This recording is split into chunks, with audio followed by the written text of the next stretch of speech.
नमस्कार उद्योजक मित्रांनो, मी ओम तुमचं स्वागत करीत आहे आपल्या YouTube चॅनलवर PCK food tech solution private limited. आजचा जो व्हिडिओ आहे थोडा वेगळा कन्सेप्ट आपण आपल्या YouTube चॅनलवर राबवत आहोत। आजपर्यंत आपण वेगवेगळ्या बिझनेस संदर्भात माहिती बघितली YouTubeवर, तर आज आपण जी माहिती घेणार आहोत या कंपनी संदर्भात किंवा या कंपनीने मॅन्युफॅक्चर करणारे जो प्लांट आहे सगळ्यात लीडिंग म्हणजे कॅटल फीडचा पशुखाद्य निर्मिती व्यवसायाबद्दल आपण एकदम बारकाव्यामध्ये जाऊन त्यांच्या कंपनीतले जे एक्सपर्टीज आहेत जसे की त्यांचे मॅनेजर आहेत त्यांच्याकडून आपण आज पूर्ण माहिती घेणार आहोत। तर व्हिडिओ पूर्ण पहा आणि लाईक आणि सबस्क्राइब करा। तर मित्रांनो, जसं मी तुम्हाला सुरुवातीला सांगितलं होतं की आपल्याकडे आज आपण जो पशुखाद्य निर्मिती व्यवसायाबद्दल माहिती घेणार आहोत,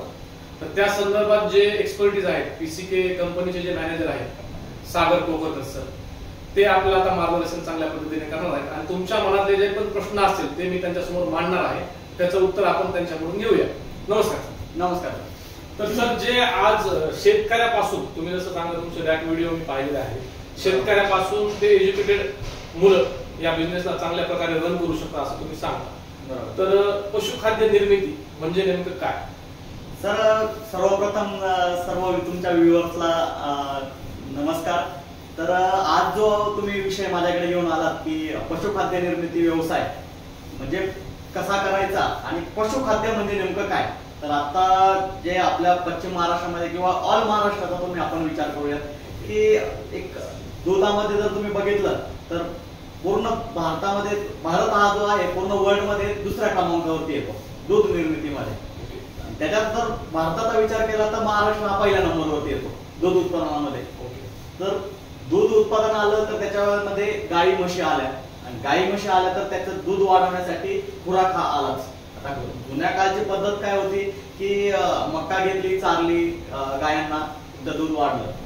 पण सध्या एसएनएफ आणि फॅट ही कन्सेप्ट मार्केटमध्ये लॉन्च झालेली आहे आणि त्या कन्सेप्टमुळे आपल्याला प्रोटीन लेवल जास्त गरजेचे आहे। जनावरांना जर दूध जास्त तुम्हाला जनावरांकडून दूध अपेक्षित आहे तर त्यांना त्या लेवलचं प्रोटीन पण देणं गरजेचं आहे। तर पशुखाद्य म्हणजे काय की तुमचं जे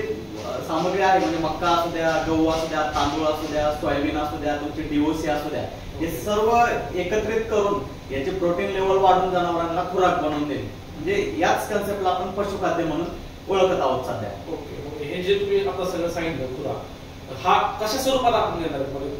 कोणत्या स्वरूपात तुम्ही देणार आहे त्याला, म्हणजे चुरा करून ग्राइंड करून काय, कशी पद्धत काय? बरोबर, आता याची पद्धत काय की एकतर आपण भुसा बनवून म्हणजे भरडा बनवून सुद्धा मार्केटमध्ये देऊ शकतो जनावरांना, किंवा दुसरी कन्सेप्ट जी आहे ती गोळी पेंटची आता सध्या मार्केटमध्ये खूप जास्त प्रचलित झालेली आहे। गोळी पेंटसाठी काय आहे की अगोदर तुम्हाला ग्राइंडिंग करायचे सर्व मटेरियल, त्यानंतर त्याला मिक्सिंग करून तुमचे फॉर्म्युलेशन करून त्याचं एक पॅलेट मशीन मध्ये टाकून त्याच्या पॅलेट्स तयार करून जनावरांसाठी द्यायचे। आता जर सर तुम्ही जे सांगितलं की पूर्ण फॉर्म्युलेशन्स वगैरे मक्का सांगितलं तुम्ही, गहू, डीओसी, अजून काय काय सांगितलं तुम्ही, वेगवेगळ्या प्रकारच्या प्रोडक्ट्स यूज केले, तर हे जे प्रोडक्ट्स यूज करण्याचं मोजमाप मेजरमेंट की कोणता प्रोडक्ट किती यूज करायचा आपल्याला, त्याचं तुम्ही म्हणजे काय प्रशिक्षण वगैरे देता? याच्यामध्ये प्रशिक्षण घेण्याची आवश्यकता नाहीये। पहिली गोष्ट, प्रशिक्षण घेतलं तर चांगलीच गोष्ट आहे। याच्यामध्ये जर फॉर्म्युलेशनचा सगळ्यात मोठा रोल असणार आहे म्हणजे जर तुम्हाला हा व्यवसाय यशस्वी करायचा असेल तर फॉर्म्युलेशन वरती सगळ्यात पहिल्यांदा तुम्हाला वर्किंग करायचं आहे। तर फॉर्म्युलेशन आलं म्हणजे रॉ मटेरियल आलं, तर याच्यामध्ये रॉ मटेरियल पण तुम्हाला तेवढंच गरजेचं असणार आहे। म्हणजे हा व्यवसाय तुम्हाला सुरू करायचा आहे तर अगोदर तुम्हाला फॉर्म्युलेशन वरती काम करायचं, त्याचबरोबर रॉ मटेरियल वरती काम करायचं, त्याचबरोबर तुमचे फॉर्म्युलेशन आलं म्हणजे क्वालिटी तुम्हाला इम्प्रूव्ह करायची आणि दुसरी गोष्ट तुमची सर्व्हिस वरती तुम्हाला फोकस करायचा आहे। आता तुम्ही जो प्रश्न मला विचारलाय फॉर्म्युलेशन म्हणजे नेमकं काय, तर याच्यामध्ये प्रोटीन लेवल आपल्याला 24 ते 25% देणं गरजेचं आहे। आता तुमचे मक्का असेल त्याच्यामध्ये 5-7% प्रोटीन लेवल असणार आहे, तुमचा गहू असणार आहे त्याच्यात पण काही पर्सेंट मध्ये प्रोटीन लेवल असणार आहे। असे पूर्ण मिक्सचर करून आपल्याला 24 ते 25% प्रोटीन लेवल आपल्याला मिळवायचं आहे। त्यावेळेस हा तुमचा फॉर्म्युलेशन चांगल्या क्वालिटीचं तुम्हाला फीड तयार करून देणार आहे म्हणजे रेग्युलर मार्केटला आपले फीड चांगल्या पद्धतीने चालू शकतो। बरोबर। आणि आपल्या कंपनीतून तुम्ही प्रोव्हाइड करता का काही फॉर्म्युलेशन? नाही, याच्यामध्ये फॉर्म्युलेशन आम्ही एक ऍज अ मदत म्हणून प्रोव्हाइड करतोय जेणेकरून जे उद्योजक नवीन उद्योजक मित्र आहेत त्यांना थोडासा सपोर्ट मिळू शकतो आमच्याकडनं। त्यामुळे एक तुम्हाला मार्केटमध्ये थोडंसं स्टार्टअप करण्यासाठी आम्ही फॉर्म्युलेशन मध्ये तुम्हाला मदत करू। पुढे चालून तुम्ही थोडं थोडं ज्यावेळेस तुम्ही या फील्ड मध्ये याल तुम्ही स्वतःचं फॉर्म्युलेशन सुद्धा याच्यामध्ये टाकून थोडंसं इम्प्रूव्हमेंट करू शकता या फॉर्म्युलेशन मध्ये। तर जे माझे उद्योजक म्हणून मित्र बघताय त्यांची स्वप्न आहे की उद्योजक करायचं आपल्या गावामध्ये करायचं आहे किंवा कुठं शहरात जॉबला जातात आपल्या शहरामध्ये आपल्या राहत्या म्हणजे आपल्या जन्मभूमीमध्ये आपल्याला काहीतरी उद्योग करायचा आहे असे जे माझे व्ह्युअर्स आहेत त्यांच्यासाठी माझं काय म्हणणं की हा बिझनेस फक्त असं आहे की आपण MIDC करू शकतो का हा आपण आपल्या शेतामध्ये कुठेही करू शकतो असं काय आहे का क्रायटेरिया आहे का काय? हे बघा हा व्यवसाय जो आहे ग्रामीण क्षेत्रातला कुठलाही व्यक्ती ग्रामीण क्षेत्रापासून शहरी क्षेत्रातला कुठलाही व्यक्ती हा व्यवसाय सुरू करू शकतो असं बिलकुल नाहीये की हा फक्त ग्रामीण एरियात चालणारा व्यवसाय आहे जर तुम्ही बघितलं तर शहरी भागाच्या लगतचे जे पण एरिया आहेत त्या ठिकाणी सुद्धा गोपालन जास्त प्रमाणामध्ये केलं जाते तर गोपालन आलं म्हणजे तुम्हाला पशुखाद्य त्या ठिकाणी लागणारच आहे ग्रामीण क्षेत्रात तर ऑलरेडी हा व्यवसाय पारंपरिकरित्या केला जातोय त्याच्यामुळे हा व्यवसाय तुम्ही ग्रामीण क्षेत्रापासून शहरी क्षेत्रापर्यंत कुठलाही व्यक्ती हा व्यवसाय चालू करू शकतो याला कुठलाही असा क्रायटेरिया नाही की हा शहरातच केला पाहिजे MIDCच पाहिजे किंवा ग्रामीण क्षेत्र पाहिजे याच्यासाठी फक्त योग्य ती जागा तुम्हाला असणं गरजेची आहे त्याचबरोबर त्या ठिकाणी तुमच्याकडे लाईटची आवश्यकता एक गरजेची आहे लाईट जे तुम्ही आता म्हटले इलेक्ट्रिसिटी लाईट इलेक्ट्रिसिटी कोणत्या प्रकारची लागणार आहे आपल्याला म्हणजे आपल्या घरच्या लाईटवर आपण चालू शकतो नाही याच्यामध्ये आपल्याकडे घरच्या लाईटवरती चालणारे छोटे प्लांट आहेत जे की घरगुती प्लांट ज्याला आपण म्हणू शकतो पण जर तुम्ही व्यावसायिकरित्या विचार करत असाल की तुम्हाला हा बिझनेस म्हणून चालवायचा आहे ना की घरगुती फीड बनवायचं आहे तर बिझनेस साठी जर आपल्याला हा प्लांट चालू करायचा असेल तर नक्कीच आपल्याला 3 फेज लाईटची गरज आहे याच्यामध्ये इंडस्ट्रियल लाईटची गरज आहे अंदाजन सर याला जागा किती लागणार आणि याला आपण लाईटचं जे असं तुम्ही म्हटले की इंडस्ट्रियल लाईट लागणार आपल्याला आम्हाला आमच्याकडे जे आमचे व्ह्युअर्स आहेत यांचा आपल्या चॅनलकडे बघण्याचा दृष्टिकोन काय आहे की आम्हाला काहीतरी उद्योग करायचा तर उद्योगाच्या दृष्टिकोनातून तुम्हाला वाटतं की जागा आपला स्पेस रिक्वायरमेंट किती असणार आता हा व्यवसाय तुम्ही चालू करताय तर व्यवसाय चालू करताना सर्वात पहिला मुद्दा तुमच्या समोर येणार आहे की मला किती कॅपॅसिटी मध्ये चालू करायचं कॅपॅसिटी म्हटलं तर म्हणजे एक्सप्लेन करतो तुम्हाला आपल्याकडे जे सेटअप आहेत 100 किलो ताशी प्रोडक्शन 200 किलो तासाला प्रोडक्शन 400 ते 500 किलो तासाला प्रोडक्शन 800 ते 1000 किलो मोठे उद्योजक ज्यांना एक्सपिरियन्स आहे त्यांच्यासाठी 2 ton per hour 3 ton per hour 5 ton per hour या पद्धतीने आपल्याकडे कॅपॅसिटी उपलब्ध आहेत या प्लांटच्या त्याचबरोबर जर बेसिक आपण एक नवीन व्यावसायिक हा प्लांट चालू करायचे एक प्रयत्न करतोय तर त्याच्यासाठी माझं सजेशन असेल एक 200 किलोचा प्लांट 500 किलोचा किंवा 1000 किलोचा प्लांट तर या 3 प्लांटचा जर आपण विचार केला तर मिनिमम आपल्याला 1500 ते 2000 स्क्वेअर फीट शेड असणं गरजेचं आहे 2000 स्क्वेअर फीट म्हणजे 2 गुंठ्याचं शेड आलं आपलं 2 गुंठ्यामध्ये तुमचं रॉ मटेरियल पण बसेल त्याच्यामध्ये आपल्या मशिनरीज पण बसतील आणि त्याच्यामध्ये तुमचं फिनिश गुड पण बसेल थोडंसं छोटंसं तुमचं ऑफिस देखील असेल याच्यामध्ये असं व्ह्युअर्स माझं असं म्हणणं आहे की तुम्ही जे सजेस्ट करता बरोबर 500,000 मी एक नवीन उद्योजक मला एक करायचंय समजा फॉर एक्झाम्पल मला करायचंय आणि मी कोणतं करू असं तुम्ही मला काय सजेस्ट करता की 500,000 किलो की काय करायला पाहिजे सर्वप्रथम सर्व उद्योजक मित्रांना मी सांगेन की अगोदर तुमच्या एरियाचा सर्वे करा ओके तुमच्या एरियामध्ये दूध संकलन केंद्र किती आहेत छोटे मोठे गायांचे गोठे किती आहेत त्यानंतर तुमच्या आजूबाजूला शेतकरी आहेत त्यांच्याकडे गाया आहेत का म्हणजे तुमच्याकडे जो विक्री सोर्स आहे हे किती प्रकारचे उपलब्ध आहेत हे तुम्ही अगोदर सर्वे करा तुमच्या इथे दूध संकलन केंद्र 2 आहेत 4 आहेत 10 आहेत त्यांना जाऊन भेटा ते तुमचं फीड घेतायत का तुम्ही क्वालिटी द्या ते 100% तुमच्याकडनं फीड घेतील तर ते आता एकदा सर्वे करा जर तुम्ही दिवसाला आपला जो प्लांट आहे दिवसाला 40 बॅगा तयार करणारा आहे दिवसाला 100 बॅगा तयार करणारा आहे दिवसाला 500 बॅगा देखील करणारा आहे तर नवीन उद्योजकांना मी एक सजेशन दिले जास्त छोटा पण नाही जास्त मोठा पण नाही एक मीडियम लेवलचा आहे दिवसाला 40 बॅगा किंवा 100 बॅगांपर्यंत 500 किलो पर आवर पर्यंतचा हा प्लॅन तुम्ही करा तुम्हाला पुढे चालून जर हा प्लॅन वाढवायचा असेल तर नक्कीच तुम्ही वाढवू देखील शकता तो वाढवण्यासाठी तुम्ही सहकार्य करता म्हणजे तो प्लांट परत घेता असं काय आहे नाही त्याच्यामध्ये बघा तुम्ही जो 500 किलोचा जो प्लॅंट आज घेताय तर तो तुम्ही मिनिमम 2 वर्ष तर वापरणार आहे बरोबर 2 वर्षापर्यंत तुमचे मशिनरी जे आहेत त्या चांगल्या कंडिशन मध्ये पण असणार आहेत चालणार देखील आहेत कंपनी कुठलीही मशीन बायबॅक करत नाही आपलेच नाही तर पूर्ण भारतामध्ये देखील सुद्धा नाही तर तुम्हाला त्या मशिनरीमध्ये मोठ्या मशिनरी लावू शकता ज्या मेन मशिनरी आहेत ग्राइंडर मिक्सर पॅलेट मशीन त्या तुम्ही मोठ्या मशीन लावा बाकीचे इलेव्हेटर्स वगैरे तेच मशीन असणार आहे त्याच्यामध्ये बरं जे लँड रिक्वायरमेंटचा माझा क्वेश्चन होता त्यामध्ये असं होतं की जे लेआउट आहे म्हणजे कोणती मशीन कुठं असावी काय असावी कशा पद्धतीचा आम्ही शेड बनावं किती हाईट त्याची असावी याचं तुम्ही काय लेआउट वगैरे देता सर याच्यामध्ये सर्वप्रथम मी जे आपले कस्टमर्स आहेत त्या कस्टमरला आम्ही कशा प्रकारची सर्व्हिस देतो हे सगळ्यात महत्त्वाचा मुद्दा असणार आहे. मशीन तर सगळे लोक देत आहेत सध्या मार्केटमध्ये, पण सर्व्हिस देत नाही. बरोबर. तर सर्व्हिस मध्ये सर्वप्रथम कस्टमरची एकदा आमच्याकडे ऑर्डर कन्फर्म झाली, त्यानंतर आमचे जे साईट इंजिनियर्स आहेत हे त्या साईट वरती जाऊन त्यांना त्या ठिकाणी लेआउट दिला जातो की या ठिकाणी तुम्हाला कुठली मशीन लागणार आहे, या ठिकाणी तुम्ही मशीन लावा, या ठिकाणी रॉ मटेरियल ठेवा, या ठिकाणी फिनिश गुड ठेवा, याचं पूर्ण स्ट्रक्चर आणि लेआउट सुद्धा कस्टमरला आमच्याकडनं दिला जातो.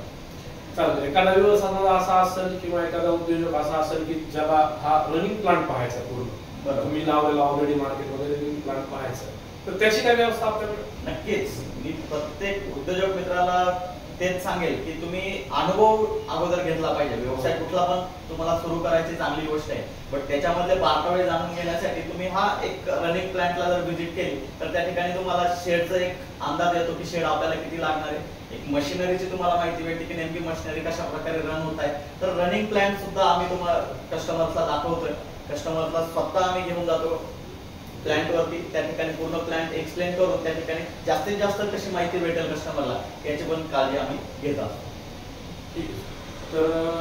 माझं असं म्हणणं आहे, आता हे सगळ्या गोष्टी आपण ठीक आहे तुम्ही एक्सप्लेन केल्या, रॉ मटेरियल हे लागणार आहे, काय काय लागणार, रॉ मटेरियल असेल, तुमचं जागा वगैरे आपण डिस्कशन बरंच डिटेलमध्ये झालं आहे.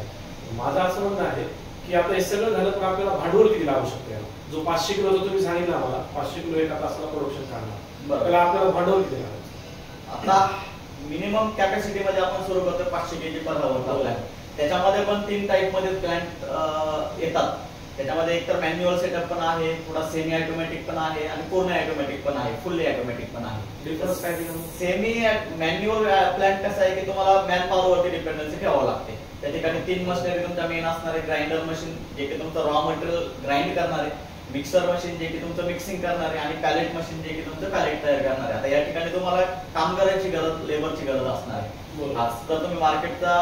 अंदाज जर तुमच्याकडे असेल तर लेबरचा खूप जास्त प्रॉब्लेम आहे. त्याच्यामुळे ज्यांच्याकडे लेबर अवेलेबल आहे त्यांनी मॅन्युअल सेटअप करावं.